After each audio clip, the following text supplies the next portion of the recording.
દર્શક મિત્રો નમસ્કાર, બાટી ટીવીમાં આપનું સ્વાગત છે।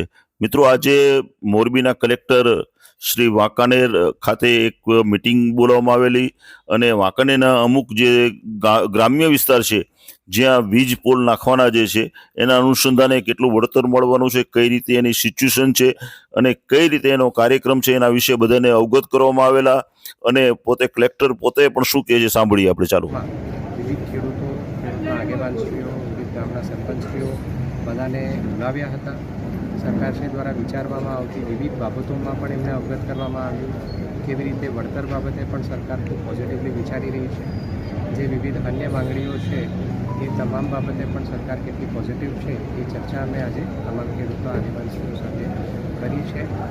મીડિયા અને સોશિયલ મીડિયામાં આવતી તમામ પ્રકારની માહિતી સાચી હોતી નથી એ બાબતે પણ અમે ખેડૂતશ્રીઓને આગેવાનશ્રીઓને અવગત કર્યા છે અને જે ખરેખર જમીનની સ્થિતિ છે એ ખરેખર ઇશ્યુઝ પણ આવે છે એ પણ અમે સમજ્યા છે અને આ શુક્રવારે અમારી વિવિધ ટ્રાન્સમિશન લાઇનની કંપનીઓ સાથે બેઠક પણ છે, જેમાં અમે અને પોલીસ તંત્ર વતી એસપી અમે પણ જે આ વિવિધ કંપનીઓ છે એમને સૂચના આપવાના છીએ અને એમને આ બાબતે ખેડૂતો પ્રત્યે એક સારું વલણ રાખીને કામગીરી કરવા માટે પણ અમે જણાવીએ છીએ।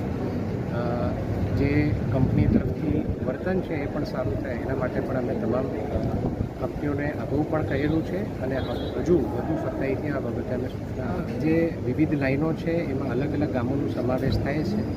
કુલ આપણા વાંકાનેર તાલુકાથી લગભગ 3 લાઈનો પસાર થાય છે। આપણા જિલ્લામાંથી 9 જેટલી લાઈનો પસાર થાય છે, એમાં વિવિધ ગામોનો સમાવેશ થાય છે।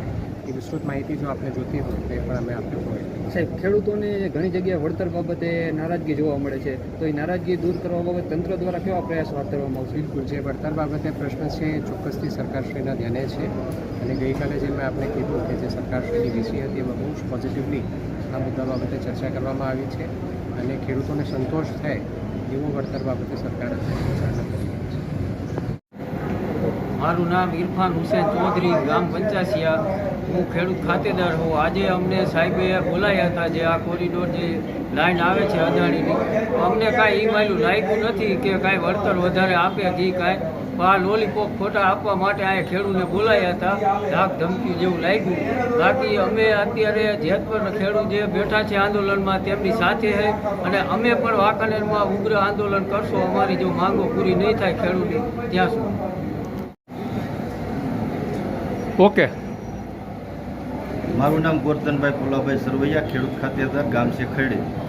અને આજ વાંકાનેર તાલુકા મામલતદાર કચેરીએ જે કલેક્ટર સાહેબે મિટિંગનું આયોજન કર્યું હતું જે વીજ લાઇન નીકળે છે તેના બાબતમાં, એટલે અગાઉ જે આ ટૂંક સમયમાં કદાચ અહીંયા કામ ચાલુ કરવાના છે અને ખેડૂતોને જે લેખિતમાં નહીં પણ એમનામાં બાંહેધરી આપીને ગયા છે કે તમને જે વળતરની માંગણી તમારી છે એવી પૂર્તિ આપવામાં આવશે, પણ લેખિતમાં કોઈ માંગણી અત્યારે આપવામાં આવી નથી, માત્ર વાતો અને ચર્ચા કરીને નીકળી ગયા છે।